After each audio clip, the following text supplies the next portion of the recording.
तो पहलगाम हमले पर चुप्पी तोड़ी, लेकिन जैसे ही मुंह खोला जहर उगल दिया। अरे भाई, आप क्रिकेटर हैं या फिर जिहादी? जी हाँ, शाहिद अफरीदी पाकिस्तान के पूर्व कप्तान रह चुके हैं और लगातार पहलगाम हमले के बाद जहर उगल रहे हैं। एक बार भी उन्हें बिल्कुल भी दुख नहीं पहुंचा कि मासूमों की जान चली गई, लेकिन इसके अलावा वो भारतीय सरकार के साथ साथ अब इंडियन आर्मी पर भी सवाल उठा रहे हैं, जहर उगल रहे हैं और ये कह रहे हैं कि पाकिस्तान पर भारत जो है जबरदस्ती के इल्जाम लगा रहा है। दरअसल अब शाहिद अफरीदी ने जहर उगलते हुए सारी हदें पार कर दी, सारी मर्यादाएं लांघ दी और इतना अनाप शनाप बक दिया कि आप भी सुनेंगे तो आपको भी यही लगेगा कि क्या ये इंसान कभी क्रिकेट खेलता था, अपने देश को रिप्रेजेंट करता था और भारत में भी आके ये क्रिकेट खेल चुका है। दरअसल शाहिद अफरीदी का कहना है कि भारत में अगर पटाखा भी फटता है तो इसका इल्ज़ाम पाकिस्तान पर आता है। हर चीज़ में हमारे ऊपर आरोप ना लगाएं।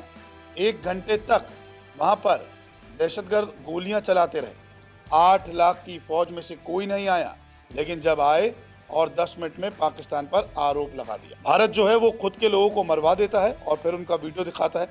कोई भी देश आतंकवाद का समर्थन नहीं करता, हम तो हमेशा अमन की बात करते हैं। पाकिस्तान तो भारत के साथ रिश्ते सुधारने की बात करता है।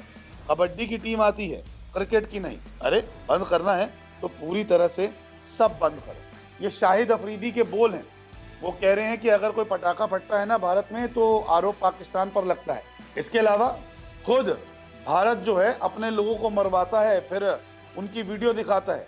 वो सीधा सीधा कह रहे हैं कि फौज इतनी बड़ी है आपकी 8 लाख की जहाँ पे तैनात है, लेकिन 1 घंटे तक गोलीबारी चलती है, सब कुछ हो जाता है लेकिन कोई नहीं आता। उसके बाद आता है 1 घंटे के बाद पूरी फौज आती है और फिर वीडियोस दिखाई जाती है और पाकिस्तान पे 10 मिनट के अंदर आरोप लग जाते हैं कि पाकिस्तान जो है वो ये सारा आतंकवाद फैला रहा है। ये आरोप लगाए हैं शाहिद अफरीदी ने।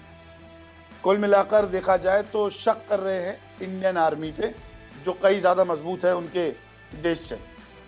सीधा सीधा उन्होंने कहा है कि ये तो सारी जो है भारत की चाल है, बस इनको आरोप लगाने होते हैं पाकिस्तान पर तो पाकिस्तान पर तुरंत 10 मिनट में आरोप लगाते हैं। यही नहीं रुके, जहर इन्होंने बंद नहीं किया उगलना, इसके आगे भी बहुत सारी चीज़ें कही है।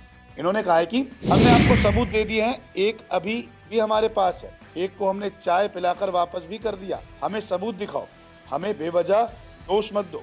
हमारे देश में क्या हो रहा है, बलूचिस्तान में क्या हो रहा है, हम सभी जानते हैं कि इसके पीछे कौन है। हमने कभी कोई आरोप नहीं लगाया, हमने भारत और दुनिया को सबूत किए। यहाँ पर भी भारत को ही गलत ठहरा रहे हैं शाहिद अफरीदी। अरे भाई, आप कैसी बातें कर रहे हैं? अमन और शांति की अगर आप बात करते हैं तो आप जितना जहर उगल रहे हैं उसकी जगह तो शब्द सोशल मीडिया पे कहते हैं कि दुख पहुंचा है। आप उनका मजहब मत देखिए जो भारत में अपनी जान गंवा बैठे हैं। इंसानियत के तौर पर तो आपकी भी तो रूह कांपनी चाहिए कि ऐसा आतंकवादी हमला आखिरकार हो कैसे गया। आरोप लग रहे हैं, भारत सरकार कठोर कदम उठा रही है, लेकिन आप भी जो ये जहर उगल रहे हैं, क्या ये सही है? इसकी जगह अगर आप उन मासूमों की जान पर थोड़ा सा दुख व्यक्त करते तो ज़्यादा बेहतर होता। क्रिकेटर रह चुके हैं, अमन और शांति की बात कर रहे हैं, कहीं ना कहीं आप जिहादियों वाली बात कर रहे हैं कि आप खुद ये कह रहे हैं कि भारत देश अपने लोगों को मरवाता है। कौन सा देश ऐसा करता है भाई? आपके यहाँ पे होता होगा, हमारे यहाँ तो ऐसा नहीं होता। थोड़ी बहुत तो शर्म शाहिद अफरीदी को ज़रूर आनी चाहिए कि आप इस तरीके के बोल बोल रहे हैं, जबकि आप हिंदुस्तान में कितनी बारी आ चुके हैं, हिंदुस्तान की मिट्टी पर आप खेल चुके हैं, हिंदुस्तान के क्रिकेटर्स के साथ आपकी दोस्ती है, आप हिंदुस्तान की क्रिकेट को भी काफ़ी पसंद करते हैं, बावजूद इसके आप इतना बेशरम होके खुलेआम जहर उगलते हैं। अब देखते हैं कि शाहिद अफरीदी आगे जाके और क्या बोलते हैं। अभी तो आरोप लगाना शुरू कर दी, पहले वो खुद कहते हैं कि सबूत दीजिए, अब कहते हैं कि भारत ही अपने लोगों को मरवाता है, इंडियन आर्मी कुछ नहीं करती है। देखते हैं कि इसके बाद और कितना जहर शाहिद अफरीदी अपनी जुबान से उगलते हैं।